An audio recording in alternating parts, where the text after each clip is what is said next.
There is something that these subscription services do not want you to know. And I'm going to show you that today because many of them don't believe that it's out there, but there is observable truth to what the future of subscription services would look like if they were the dominant way that we interact with video games. So today what I'm going to do is I'm going to talk about Sven Vinke's response to the whole Ubisoft issue, but also on top of that, I'm going to bring a level of clarity that nobody else has.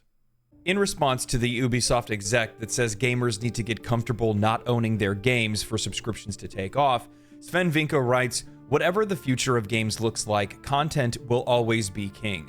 But it's going to be a lot harder to get good content if subscriptions become the dominant model and a select group gets to decide what goes to market and what not. Direct from developer to players is the way." I'm not gonna lie, I'm actually upset that I didn't realize this when I was first reading, researching, and preparing for the video that I had made yesterday. But at least somebody said it. So I want to explain this a little bit further because I don't really think it highlights exactly how troublesome this can be. No longer would it be the developer trying to impress you, it's instead the developer trying to impress the publisher, the streaming service, or the board of people that decide what content we get and we don't get. And that's a real problem because who knows what their standard is for us, what kind of content they want us to see, what kind of content they don't want us to see. We don't know what their beliefs are, what their tastes are. And because of that, we could be given content that's very purposeful in how it's presented to us. And this is something that we see observable in other countries as well, right? We have countries that actually lock down what they actually can play, how long you can play, and things like that. Well, by letting these subscription services become the dominant model in which we interact with games, we are giving the full rights of how we interact with content to those people as well, because they're going to have full control of what content we get, when we get it, how long we get it, everything. And that's not good. There's nothing good about that situation. And furthermore, to make this even more an observable point, there's something that a lot of people have missed, everybody has missed, and I'm going to show that to you right now. Back last September, Xbox documents were leaked when they were trying to acquire Activision Blizzard. It was part of the court case that they had. And in some of those documents that were leaked, there was actually their schedule for how they were trying to acquire games for Xbox Game Pass. And in that was actually Larian Studios and Baldur's Gate 3 ranked as a hub-level Game Pass acquisition, something that was ranked the same as Return to Monkey Island or Ubisoft Just Dance. It was not a priority game, and they didn't see it as something that would be good for them to get for Game Pass. Now you tell me, is Baldur's Gate 3 a game that would have been worthy of Game Pass? Absolutely. Of course it would have been, even though they don't actually want to be on Game Pass. Sven Vinke said as much. They expect that $60 is well worth the price to pay for the work that they did in the game that they made, and I obviously fully 100% agree with that. But there is a world in which Baldur's Gate 3 could have potentially not made it to market, or a company wouldn't have wanted to make a game like Baldur's Gate 3 because many of these subscription services wouldn't have been interesting in hosting that product on their service. Or if they would have done it for a far cheaper price than they would other products. You look at it and they ranked it the same as a game like Just Dance. Baldur's Gate 3, a game that is not only the, game of the year for 2023, not only one of the most highest selling games of last year, but also for many players, one of the best games of the last decade. And it very well couldn't have gone to market. And that's a future that we very well could be looking at. And I realize that, yes, there will be platforms for people to be able to sell their games on outside of subscription services if we did go down that road in the first place. But the resources and the desire to do that is going to become more and more scarce if subscription services become the dominant platform for video games. And the reason why I say that is, look at what happened with CDs and DVD. This is still somewhere where the two mediums can actually still be compared to each other, because many companies don't want to make their stuff go to DVD, Blu-ray, or CD or anything like that because it's too expensive to do so, and there's too small of a market that's buying that product to begin with. If subscription services become the dominant model, many of these companies are making that for the subscription service. And at the end of the day, you have, just like with Xbox, somebody that isn't the gamer that's making the decision on what is and isn't worth our time. Which means the studios in tow will end up making games for them, not for us. They'll make games that are going to get approved by those people, not by the gamers.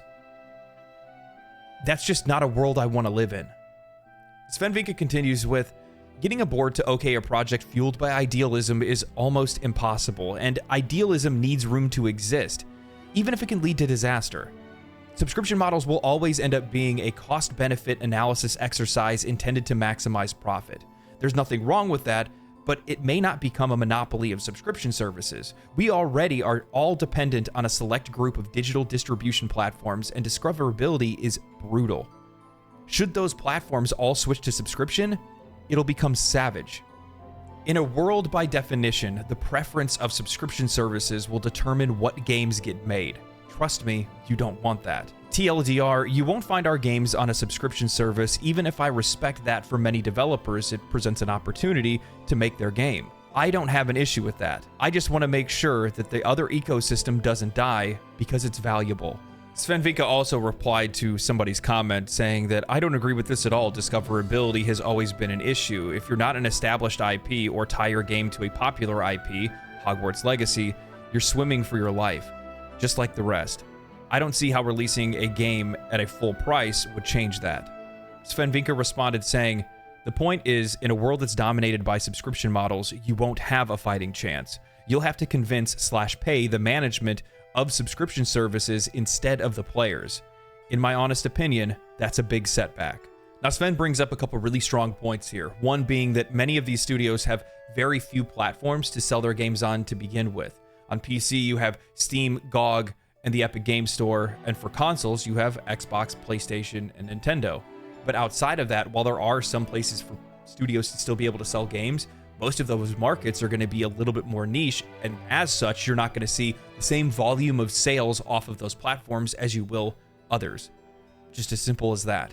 So as such, if many of those platforms switch to a subscription service, it becomes even more competitive as a result. And not competitive in a good way. It means that we will have less games given to us as a result through those subscription services if they become the more dominant way that we are interacting with games. Now, the other thing is that he brings up as well is that it's a cost-benefit analysis, which means you are going to have a really difficult time trying to sell a studio on how you want to make a AAA production-level computer RPG, a classic RPG, a turn-based RPG in 2023 release date or something like that. Because as we can see with many of the AAA studios and platforms that are out there right now, their eyes are all fixated on live service games because that's where they think the future and the money is at. You see studios that are all of a sudden switching their games last minute to making them extraction looter shooters and things like that. Well, that would directly impact many of these studios that have incredibly creative and somewhat dangerous ideas of things that they want to try to make for a game, which means we'll see even less innovation as a result, because many of the studios are just going to be trying to make the same game as everybody else, but just a better version of it because they know that that platform is going to pay or allow them to have their game on their subscription service. And that's not good. That's not good for anybody. That's not good for the studios, and that's definitely not good for us because we get a less enjoyable result. We get less games, worse games, and less interesting games as a result of all of that. Now, the other thing is that he kind of brings this up. He doesn't really say it out loud, but this is the feeling that I get, and this is the future that I would see.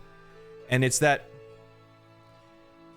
if subscription services became the dominant platform, what would happen as a result is it would also mean that there would be a significant level of corruption within the industry as well. Because you could have a game that's so well worth it, and you're going to put this time and money into it, and you want this investment, and obviously you want to pay your workers and keep your team and all of that stuff. But these companies are going to go, well, yeah, we'll put you on, I don't know, Game Pass as an example. But we're going to need to take 40%. We're going to need to take 50%. Or maybe you're going to need to bribe somebody that's on the board that actually approves for your game to even be on the service to begin with. And that is so beyond realistic that even me saying it out loud, I know that's exactly where the future for games would go. And that doesn't mean that we get better games. No, that means we get devs that are paid even less than they already are in some cases. I mean, some of these games that we get are just absolutely phenomenal. And could you imagine, those people getting even less money for it? With how much money many of these studios already spent to begin with? With how many people already end up losing their jobs? Or with how many studios have layoffs or whatever it might be? And I've realized that a lot of that stuff has to do with a bunch of other different things in the industry as well. But all of this would affect the overall quality of our games going down the road, every single step of the way. And it is incredibly important. And I thank Sven Vinke for this specifically, because it just gives me another reason to support this game, to support that studio, and continue to look forward to buying their products in the first place, because that is the only way that we can stop a future from like this from ever coming to be a thing to begin with, is by continuing to buy our games and support these studios. And I realize that there's people that don't want to buy games, or there's people that can't afford to buy games, and I understand. That's cool. And I do think that subscription services are a great entry-level way for many people to be able to get to accessibility reasons. People can't afford it. Game Pass, things like that end up being great as a result. But I just want to make sure that everybody keeps in mind that the convenience and the cheapness of these subscription services are not for your benefit. They're for theirs. That's all I wanted to talk about today. Hope you guys enjoyed the video. If you guys did, you can catch me live after this video. I should be on Twitch. I'll leave a link down below. Outside of that, there's a Patreon link down there as well. Sub to the channel, like the video, comment. Stay cool, stay righteous, stay safe. I'll see you in the next one. Peace.